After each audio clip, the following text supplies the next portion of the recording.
Iran में आज रात कुछ बड़ा और भयावह होने वाला है और जिस हमले को ट्रंप ने 16 जनवरी को टाल दिया था वो अब फाइनल स्टेज में है। इस बात का संकेत खुद अमेरिकी राष्ट्रपति डोनाल्ड ट्रंप ने दे दिया है। ईरान पर हमला अब ज्यादा वक्त के लिए नहीं टलेगा। आखिर क्या है ट्रंप का फाइनल सिग्नल और वॉर ऑर्डर पर साइन करने में कितनी देर है, समझिए इस रिपोर्ट से।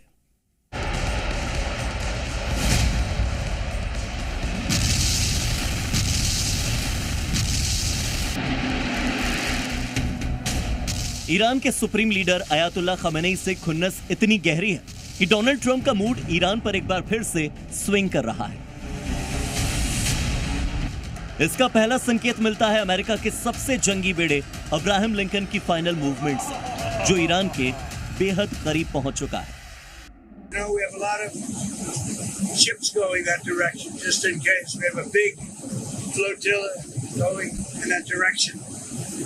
And we'll see what happens. We have a big force going toward Iran. I'd rather not see anything happen, but we're watching them very closely.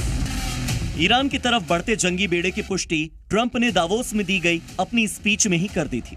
इस स्पीच में उन्होंने हमले की तारीख या वक्त का संकेत नहीं दिया, लेकिन ये ट्रंप की फितरत है। तो क्या ईरान पर अपने फाइनल मिशन के लिए तैयार हो चुके हैं डोनाल्ड ट्रंप? पिछले हफ्ते ईरान पर हमले का ऑर्डर होल्ड कर क्या अमेरिकी सेना को तैयारी का मौका दिया था अमेरिकी राष्ट्रपति ने? अमेरिका के जंगी बेड़े का ईरान के करीब पहुंचने का मतलब है कि कुछ बड़ा होने वाला है, क्योंकि यूएसएस अब्राहम लिंकन अमेरिका का वो बेड़ा है जो जल, थल और नभ कहीं से भी दुश्मन पर प्रचंड प्रहार कर सकता है। दावोस में ट्रंप हमले की बात ऐसे कर रहे थे जैसे वो कुछ तय नहीं कर पाए थे, लेकिन इसके साथ मैसेज भी क्लियर दे रहे थे कि ईरान में जो हो रहा है उसकी सजा जून 2025 की सर्जिकल स्ट्राइक से भी ज्यादा बड़ी होगी।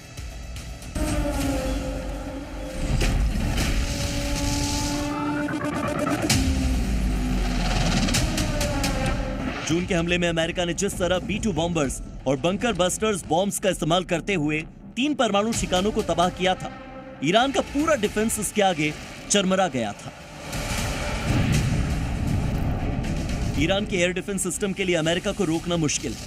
हालांकि ईरान की ओर से यह कहा गया है कि उसने भी अपनी सेना को ट्रिगर पर उंगलियां रखने का ऑर्डर जारी कर दिया है, लेकिन अमेरिका के हमले से खतरा सिर्फ ईरान में तबाही का नहीं, बल्कि पूरे मिडिल ईस्ट में एक नई जंग का है। ईरान पर हमले के साथ हो सकता है अमेरिका खमेनी को मारने या जिंदा पकड़ने में कामयाब हो जाए। ईरान में अमेरिका की पसंद से नई सरकार का गठन भी हो जाए, लेकिन इसके बाद जो मिडिल ईस्ट में होगा उसे कोई शांति समझौता या ट्रंप का पीस बोर्ड संभाल नहीं पाएगा। ऐसा कई युद्ध विशेषज्ञों का अभी से दावा है। ब्यूरो रिपोर्ट, जी मीडिया।